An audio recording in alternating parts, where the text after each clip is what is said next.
alias POV. Hoy ikaw, saan ka pupunta? Bigla akong natigilan. Ako lang ang tao dito at hindi naman niya kinakausap yung bisikletang pupuntahan ko sana. Nang lumingon ako dito, kaagad akong ngumiti. Mga mata ko lang palang nakangiti dahil meron akong face mask.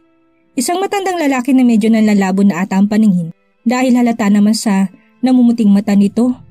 Darating din talagang oras na balang araw, lilipas din ang mga bagay-bagay sa mundong ito. Hindi na doon mawawalan tungkol sa physical nating anyo.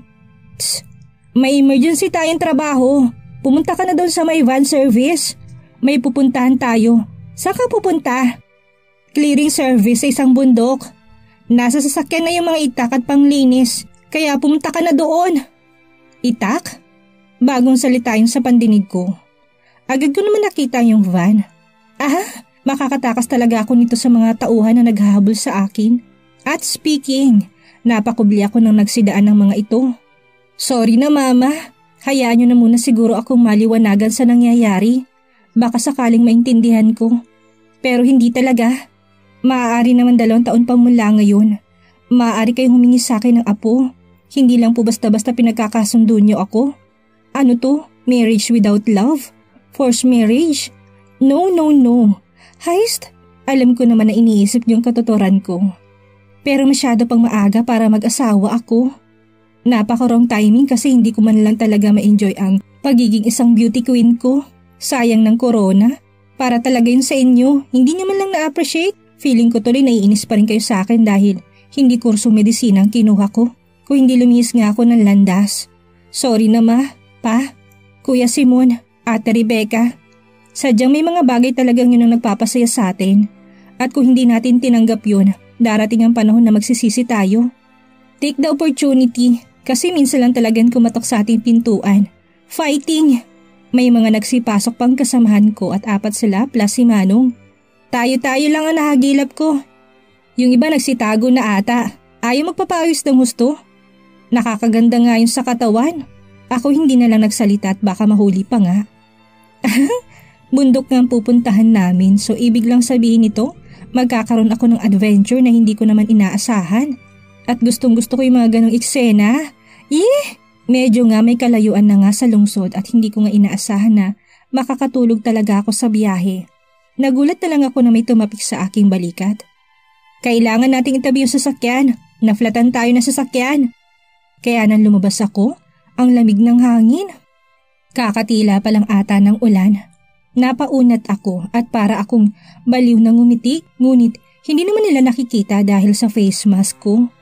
Wow, ang sarap talaga mag-unat. Walang kukontra sa akin. Masarap talaga lalo na isama mo ang sariwang hangin na ito. 2 araw din akong nagmukmuk sa silid. Napakaluskos ako ng uniforming long sleeve kasi itong uniform ng maintenance crew. Hinahanda ang sarili makipagsagupaan sa Russia. I mean, sa service van pa lang naflatan. Masaya naman ako makisama sa kanila. Saka kahit paano kumain ako ng agahan, kahit nga pabebe ako sa harapan ni mama. Push na natin yan. Nang maitabi nga namin, nag-uusap si Manong at driver na tatawag na lang ito na magdadala ng panibagong gulong. Malapit na din naman ditong bundok. Sayang ng oras kapag nanatili tayo dito. Tara na, lakarin na lang natin. Yaya ni Manong. Gora din naman ako. Namiss ko din maglakad-lakad at parang ewan ang pa ako kasi nasanay sa pagrampa. Lalo na sa kalsadang ito na parang walang masyadong dumadaan. Relax lang aking paa. Baka mahalata ka masyado. Nang makarating kami sa bundok, eto ba yung kailangan namin linisin na bundok? Wala man lang pre-clean up? Gaya ng ginawa namin noong Miss Universe activity? Namulot ng basura? Parang mapapasubo ako. Well, gawing opportunity na ibuhos ang inis kong nararamdaman sa biglaang pag-arrange marriage sa akin ng aking pamilya. Apo pala ha? Kinuha ko na isang matalim na bagay at ang tawag doon, itak. Yun ang itak. Marami ka talagang matututunan kapag iba-ibang klase ang makakasama mo. At napangiti na lang ako nang mabali ko yung isang sanga ng maliit na kahoy na tumutubo. This is achievement! Hoy, ikaw na nandyan! Anong ginagawa mo? Namumutol. Saka ko ipinakita kay Manong yung sanga. Ngunit sila ang bibilis nilang kumilos. Ngumiti na lang talaga ako at, Manong, saan po yung banyo dito nang makaihipo ako? Ihing-ihi na po kasi ako. At hindi ko na napigilan ang sarili kong mapatakbo na ako sa may parang daan. Narinig ko na lang. Sino ba yung babaeng yun? Baguhan ba yun? Natatawa na lang talaga ako sa aking sarili. Medyo nga ako makulit at mga bagay na hindi ko sineseryoso. Kasi kapag masyado kang seryoso sa mga bagay-bagay, tatanda ka kaagad at masyadong prone sa stress. Then magkakasakit ka lang. Isang himalang mabuhay sa mundong ito. Sa dami na makakasama kayong lumangoy, ikaw yung naging champion. Kaya dapat lang live your life to the fullest. Hingal ako na makarating sa paanan ng bundok. Bala ko kapag nakarating ako sa tuktok, sisigaw talaga ako ng malakas.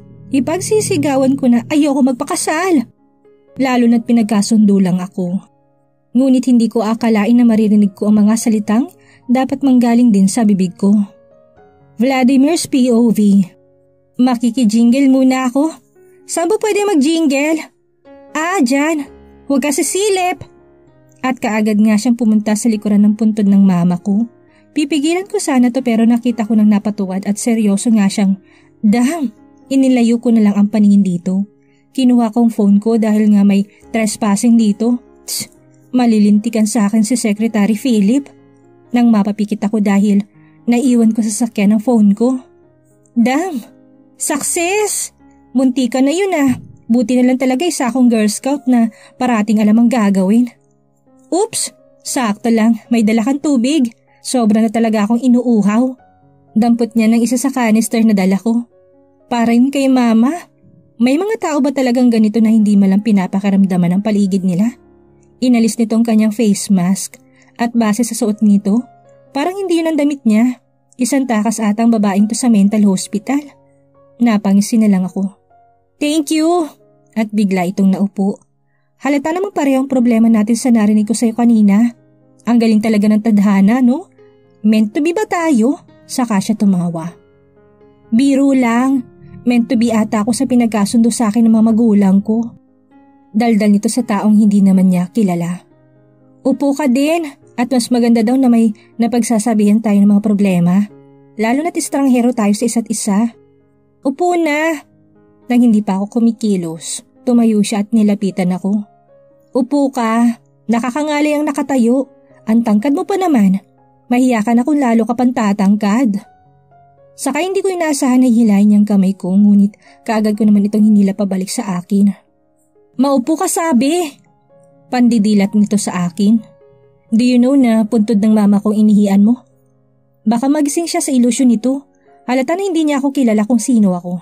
Hindi rin ako tanga na hindi iisipin ng isang kagaya niya ay nanggaling sa isang middle class. Lumingon siya sa kanyang likuran at kaagad na sumalubong ang maliit na larawan ni mama. Ay, sorry po. Kaagad niyang hingi ng paumanhin sa may puntod. Gigil ako pero napabuntong hininga na lamang ako. Kayang-kaya ko na may gawing hindi maganda sa kanya dahil wala namang ibang tao. But there is not enough reason to prove off my devilish side. Sadyang napaka-inosente lang ng babaeng to. Her attitude is optimistic. At malayong ang mga naiirita sa kanya ay talagang hindi ito maaagawan ng mali. Sobrang maiingat lang ang ilan sa kanya. Nagulat na lang ako ng, hindi ko po talaga alam. Hayaan niyo po. Araw-araw ako magpupunta rito at lalagyan ko ng bulaklak ang puntod niyo. Maglilinis din ako dito kasi medyo masukal na. Huwag lang po kayo magalit sa akin.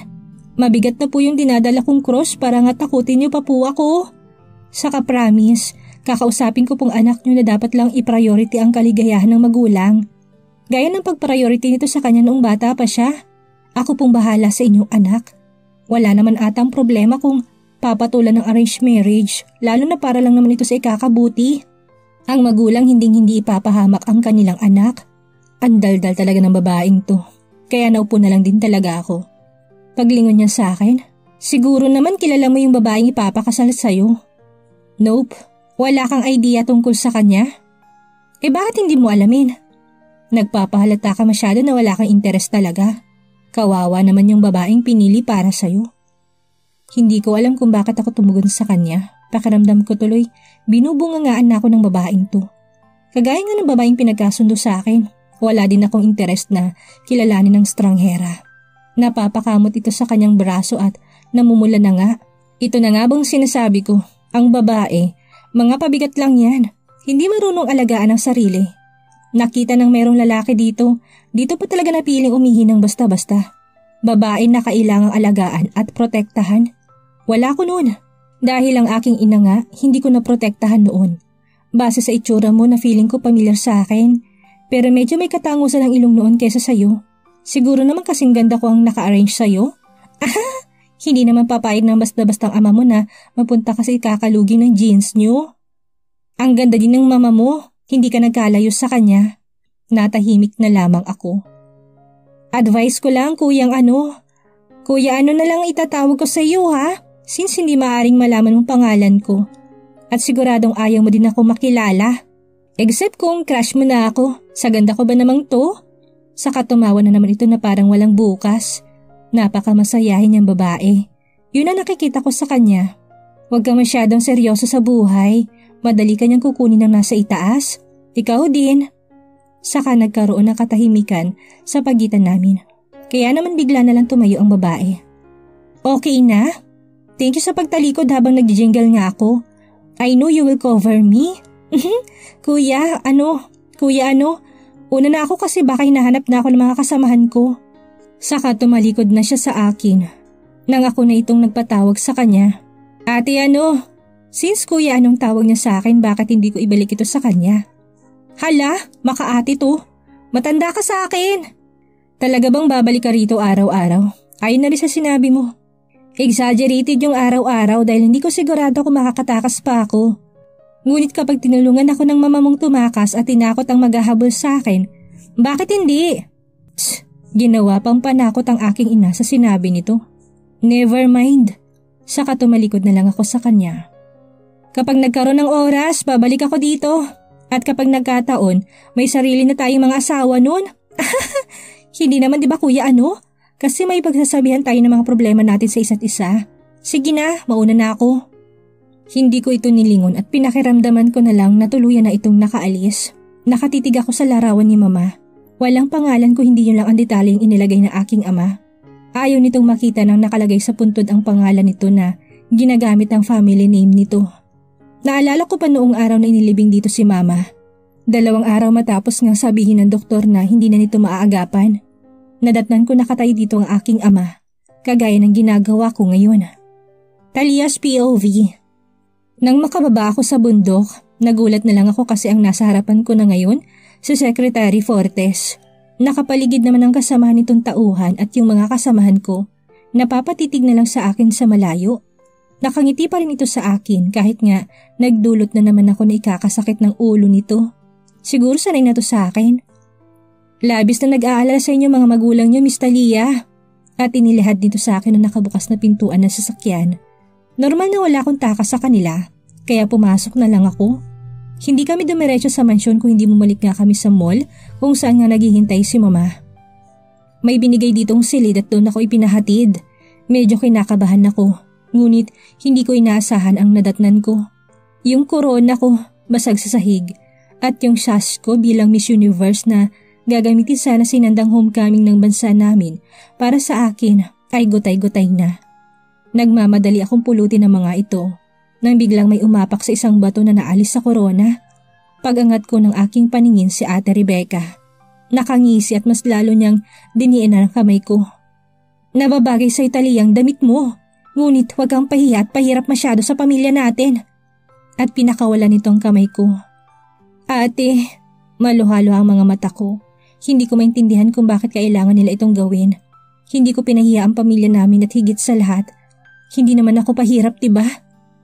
Rebecca, dumating si Papa at Mama sa kakaagad na kinuha ni Papa ang kamay ko dahil nasugatan nga ito ng batong pupulutin ko sana. Kumuha ka ng gamot, utos ni Papa kay Secretary Fortes. Okay lang ako, Dad. Pero bakit nagaganitong mga to? Hila ko ng kamay ko pabalik sa akin. Tinutukoy ko yung nangyari sa corona ko at sa sash ko. Ano bang hindi niya maintindihan? Pinaghirapan kong bagay na to. Okay lang sa akin hindi niyo na-appreciate ang ginawa ko. Okay lang. Pero kung gaganituhin niyo yung pinaghirapan ko, parang hindi na maganda, hindi ba? Si Mama nasa tabi ni Ate Rebecca at si Papa inalis ang kanyang salamin. At parang natatarantang binalik sa kahinarap si Mama at Rebecca. Sino may gawa nito? Dad, she deserves it. Ilalagay pa niya tayo sa kapahamakan dahil sa pagtanggi niya sa arranged marriage. Ang swerte mo nga dahil yung gusto kong lalaki mapupunta sa'yo. Duro ni Ate Rebecca sa akin. Tapos masyado ka pang maganda at mataas ang paningin mo sa sarili mo para tanggihan ang sakripisyo ko. Ikaw na lang palaging iniisip namin. Yung sarili namin babad sa mga gawain na hindi lang mayanig yan tinatawag mong kalayaan at kapayapaan. Buwisit lang, Talia. Ikaw ang may gawa nito, ate. Tama na, Talia. Saway sa akin ni Mama. Ako ang may gawa niyan. Maayos tayong pumunta dito para din sa ikakabuti mo. Pero anong ginawa mo? Walk out? Ang dakilang walk out queen? Huwag mo na yung pag-aksayahan ng luha, Talia. Tumatakbo ang oras. Kailangan pa nating ipaayos ang buhok mo dahil na-damage ng gusto sa costume mong isunuot during pageant. Ang nais ko lang sana, Talia, anak, ang magkaroon tayo ng oras para makapag-banding. At tinakasan mo pa talaga si Mama? May utang na loob ka ba sa pamilya mo, Talia? Tama na, awat ni Papa.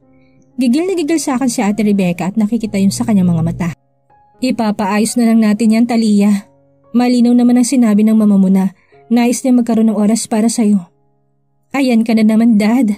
You treat her like a victim always. Bye, Ma. Halik ni Rebecca sa pisngi nito. Mayroon pa akong operasyon. Sana naman, Talia, huwag mo nang pinapasakit ang ulo ng mga magulang natin. Saka ako nito nilapitan at tinapik sa aking balikat. Maintindihan mo rin ako balang araw. Inaalala ko lang dito ang pamilya natin. Mga katulong ng kumolekta ng nasira kong korona. Natutulala ako. Ginagamot naman ni Papa ang sugat ko hanggang sa tumulo na lang ang luha ulit sa aking pisngi. Talia, anak, napapunas ako. Pa, kailangan ko ba talaga magpakasal? Hindi ko naman kilala yung lalaki. Saka baka... Huwag kang matakot, Talia. Nandito lang kami ng pamilya mo. Kahit nga ganun sila, hindi ka namin pababayaan. Yung mapapangasawa mo, halata naman palaging abala. At sa tingin ko, malayang malaya ka na gawin ang gusto mo. Yun din ang binatawang pangako niya sa amin. Aalagaan ka niya, puprotektahan at ibibigay ang gusto mo. Kaya walang kailangang alalahanin at pagkakatakutan. Magiging masaya po ba kayo kapag nagpakasal talaga ako sa kanya, Dad? We will. Naiintindihan ko na nagulat ka sa biglaang desisyon namin ng iyong ina. Masyadong maikli ang panahon na ibinigay para nga kayo magpakasal. Ngunit palagi mong tatandaan, Talia. Palagi kami nasa likuran mo, okay? Napatango ako dito. Baka sa kanyang mukha ang hirap na pinagdadaanan nito. May hirap naman talagang gumawa ng desisyon. Kailangan mong pagtimbang-timbangin. Hindi question and answer na kapag nabuo na yung konsepto, diretsahan mo nang sasabihin. Pagkatapos ng banding nyo ng mami mo, tayo naman na magde-date, Talia. Mamayang gabi. Sa ngayon huwag mo na munang takasan si mami. Alam mo namang irritable masyadong isang menopausal na babae. Kaya nga niya nagawa yun. Hindi ko ba talaga kayo napasaya ng inuwi kong Miss Universe crown? Naku, Talia, sinong magulang hindi magiging masaya sa naabot mo? Anak ko lang naman ang pinakamaganda sa buong daigdig at napatunayan niya yun, na may totoong ngiti nga sa mga mata ng aking ama. Siguro sapat na nga ang ngiting yun para makampante ako. Nilagyan ni Papa na isang kiddie bind aid yung sugat ko sa kamay. Naalala ko nung bata pa ako. Palagi niya nilalagyan ng kiddie band aid ang nasusugatan kong tuhod. Pakiramdam ko tuloy, eto nang panghuli niyang gagawin to sa akin. Thanks, Dad. May date tayo mamaya. Hayaan mo na lang ang mami mo sa gagawin niyo. Napatango ako dito. At wag na wag nang tatakasan ng mga bantay. Para sa'yo din ang seguridad na binibigay namin sa'yo. Vladimir's POV. Magtatakip siling na nang bumaba ako sa bundok. Napansin ko ngang nalinisan na ng bahagi ang buong lugar. Ngunit pagkatapos ng pagtatagpo namin ng estrangherang babae, naririnig ko sa aking isipan ang tawa nito saka mga ngiting nilalasap ang kalayaan. Walang babae ang nakakuha ng interes ko. Ngunit ang babaeng yun, mapapapikit ka na lang talaga. Nang umalis siya, may kung ano sa akin na gustong habulin ito tanungin ang pangalan niya. Pero hindi ko gagawin ang bagay na yun. Hindi. Dumiretso ako sa kumpanya, sinalubong kaagad ako ng mga tauhan ko.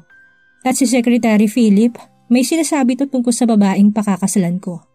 Tinakasan niya ang kanyang ina. Halatang hindi niya nais na magpakasal sa akin. Nang makaupo ako sa aking upuan, isinandal ko ang aking likuran at ipinikit ang aking mga mata. Talagang gumugulo sa aking isipan ng strangherang yun. May pangako siyang binitawan ngunit hindi naman ito mapapanindigan. Araw-araw palang pupunta. Ngunit bakit parang naiinis ako na bibiguin lang pala nitong pangako niya? Naimulat ko ang aking mga mata. Diretso na patitig sa nakatayo kong sekretarya. Tell me, masyado na bang demand ngayon ng grupo ng mga taong ipinagkakasundo ang kanilang anak? A club, group or something organization? Nagulat man si Secretary Philip sa tanong ko ngunit hindi niya yun pinahalata. Highly recommended to the Clase family. It is a tradition practice para hindi mawalang kayamanan nila at lalong lumakas ang angkan. Presently, it is still in demand. Ipinikit ko ulit ang aking mga mata at para maibang isipan at mailayo sa biglang pagtanong ko ng bagay na yun sa sekretarya ko.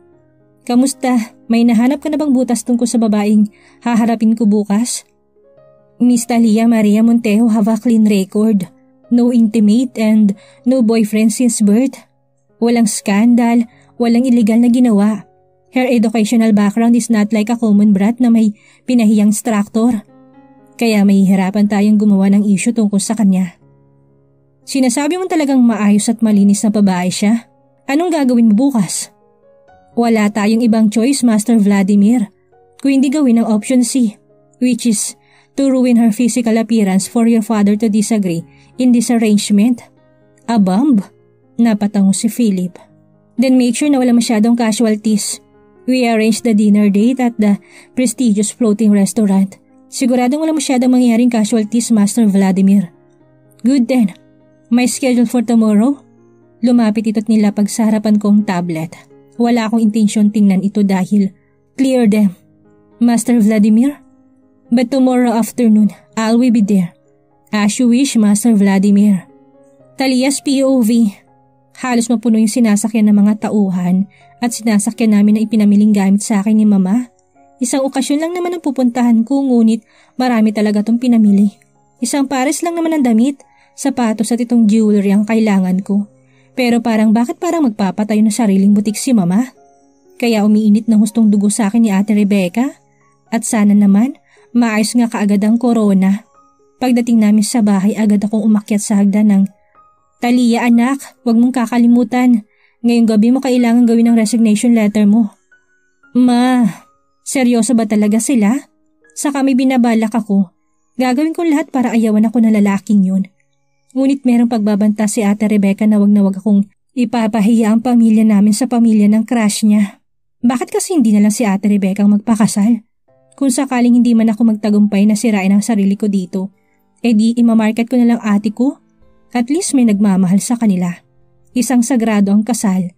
Wag naman parang experiment lang to sa kanila. May problema ba, Talia?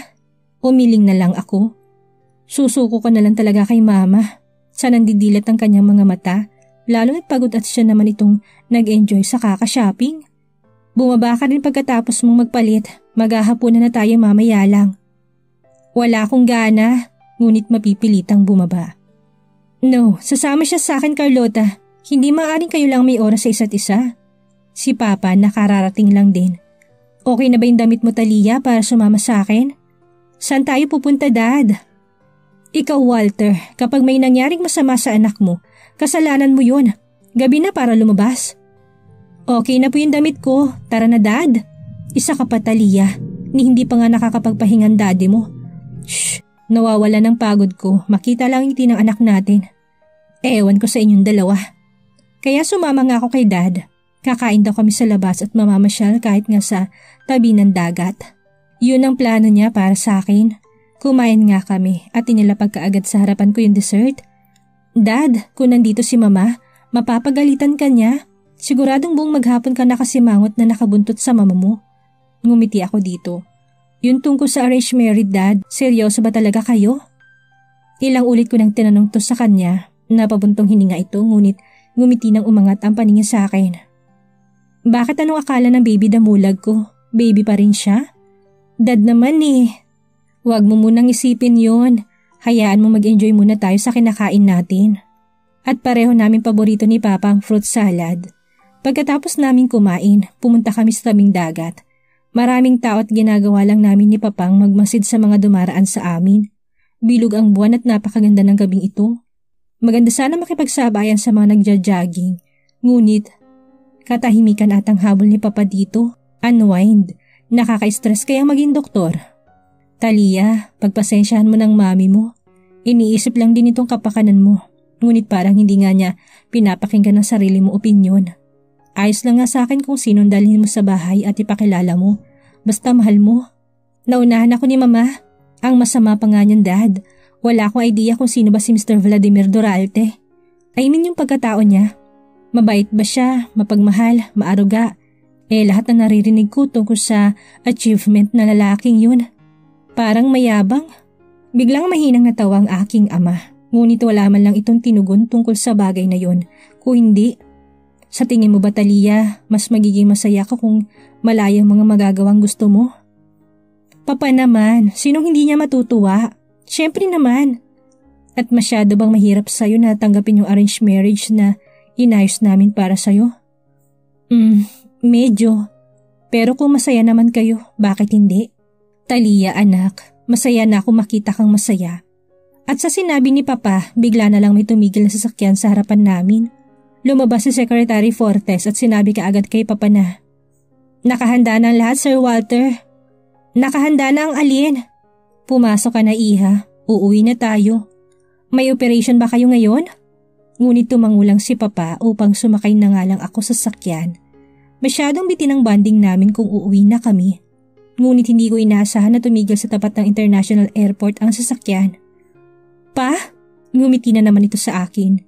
"Hindi ko nais na ipakasal ka lalo na kung ayaw mo pa. Saka sinabi nga na hindi mo ito kilala. Ayoko natatakot ka. Gusto ko na gawin mong bagay na magpapasaya sa'yo." "Pero Papa, ang mama mo lang ang may gusto nito. Aayusin ko ito." "Pa," tumango siya. "Magtiwala ka sa akin, Talia. Naghihintay sa yung Miss Universe Organization at nagpadala na rin ako ng sulat sa kanila. Alam nilang mangyayari kapag umuwi ka sa loob ng terno mo, kaya hindi ka muna uuwi dito." "Sigurado po talaga kayo, Papa?" "Ikaw talagang bata ka. Tinatanong mo ko kanina kung sigurado ba akong ipapakasal kita. Tapos ngayon tatanungin mo ulit ako ng ganyan?" "Oo, seryoso ako. Gusto ko makita na masaya ka sa ginagawa mo, ha?" Hindi ko na napigilan ang sarili ko. Napayakap na ako sa aking ama. Medyo naluha ako sa ginawa nito. "Mag-iingat ka parati, Talia." "Thank you, Papa." "Pag-usayan mo." "Miss Talia." Isang maleta at yung handbag ko sa tuwing napapatravel nga ako. Naroon ang lahat ng mahalagang dokumento na itinago ko talaga ng gustong makuha ito ni Mama. "Mag-iingat po kayo." "Talia, your bank account was settled. Gusto ko makita na ginagastos mo yan." "Thank you po talaga, Daddy." "Sige na, at baka maiwan ka ng flight." Napahalik ako sa pisngi ni Daddy. "Ipagpaalam niyo na lang ako kay Mama. Gustong-gusto ko po talagang gawin ang tungkulin ko. Ayokong ipamigay na lang pinaghirapan kong titulo." "Naiintindihan ko, Talia. Mag-iingat ka palagi." Naiiyak man, hinakbang ko na nga ang aking mga paa. Lalo na't tinawag na yung mga pasahero sa eroplano sa sasakyan ko. Napakaway na lang ako sa kinatatayuan ni Papa at Secretary Fortes. Saka masuyong flying kiss para kay Papa. Nakangiti ito. "Maraming salamat, Papa." Nang tingnan kong uupuan ko, naka-VIP. Si Papa talaga. Gusto yung komportable ako. "Maraming salamat talaga, Papa, sa suporta mo. Hayaan niyo susuklian ko ng hustong inaabot niyo sa akin." Binuksan ng flight attendant yung pintuan para sa VIP. Tinuro sa akin na magiging upuan ko at pupunta na sana ako nang biglang napalingon ulit ako sa pintuan at meron nagsipasok ng mga tauhan. Hindi ko kilala kung kaninong tauhan. Ngunit naalala ko yung pagdating ko dito sa bansa. Nanlalaki ang mga mata ko kasi pamilyar nga ang lalaking humarap sa akin at ang babae nakasunod dito. "Tatakas ka, Talia? In your dreams?" "Ate Rebecca, Secretary Philip, ang sekretarya na magiging asawa mo. Saka kung naaalala mo pa, nandito siya para kunin ang resignation mo bilang Miss Universe at ilaglag ito sa harapan ng media." Ano ang mangyayari ngayon na huli ni Rebecca ang pagtakas ni Talia? Tuluyan na kayang masira ang plano ni Talia at i-give up ang pagiging Miss Universe? Makaharap na kaya niya ang lalaking papakasalan niya? Ano ang gagawin niya sakaling makaharap niya si Vladimir? Yan ang ating aalamin sa susunod nating kabanata.